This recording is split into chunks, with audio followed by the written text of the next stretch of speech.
And whether you realize it or not, Mayor Whitman, you're the cause of this bump on my head and this black eye. It's all your fault.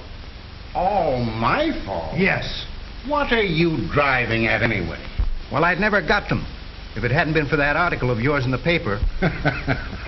Oh, yes. Yes. Good idea, if I do say so myself. Well, it wasn't for me. I tried it. When I accidentally blocked the way by stopping on the crosswalk, I didn't expect people to walk around. I got back where I belonged. I was considerate of pedestrians. I actually drove around puddles to avoid splashing them.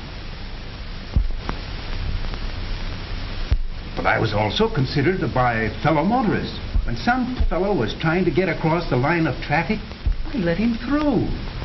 Courtesy was only a matter of a few seconds. I had time for it. I swung out of line so the car parallel to me wouldn't have to stop for a double-parked car. When a driver nosed out ahead of the line at a stoplight, I didn't take the chance to smash him into the oncoming cars. I even treated the deliberately reckless driver courteously. And when some driver's motor had gone dead on him, and everybody was honking loudly, impatiently, I sat quietly and waited. I knew it would do no good to blow my horn. Well, that's fine. Real, genuine courtesy behind the wheel. Well, it seems to me that article of mine did a lot of good for you. But for the life of me, I can't figure out how you got a black eye out of it. You haven't heard the whole story. In my automobile, I was a model of courtesy and politeness. That's true enough. But I guess the strain was too great for me. When I actually went out into polite society, I didn't have any courtesy left.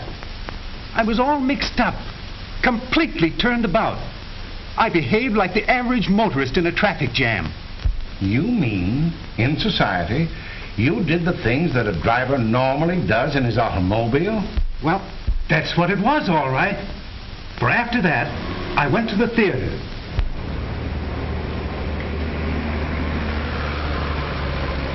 Something happened to me the moment I set foot out of my car. It was just as though I swelled up inside with my own importance. Waiting in line, I was as restless as a driver held up by a traffic light. I treated a dear old lady as if she were a car trying to cut through the traffic.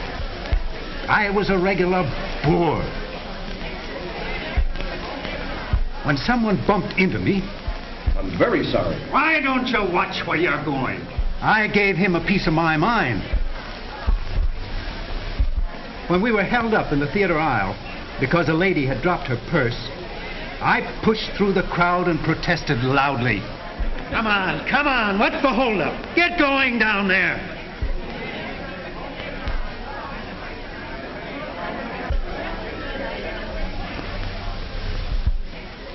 And when a lady wanted me to get up so she could pass, I yelled out, "Go on around the other way." Well, I guess I carried things a little too far. The ushers landed on me.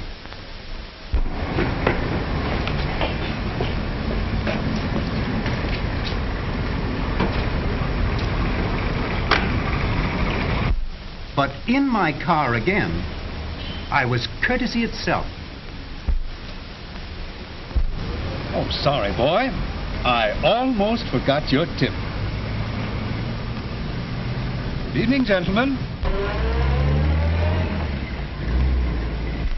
I was careful to give signals before I made turns. Even though other drivers threw their bright lights in my face, I turned on my passing lights. When someone in back of me failed to put on his brakes soon enough... Oh, that's quite all right. No harm done. Well, Mayor Whitman, that's my story. That's how I got the bump on my head and the black eye. And it's all on account of that idea of yours about taking society manners into the automobile. I still think it's a good idea. Well, I don't. What's going to happen to me if I keep on... Nothing more serious than a bump on the head now and then. Yes, but it isn't natural. Discourtesy in polite society may shock people, but discourtesy behind the wheel of an automobile means real trouble. When all motorists learn to take their company manners with them into their automobiles, driving will be much more enjoyable and a lot safer.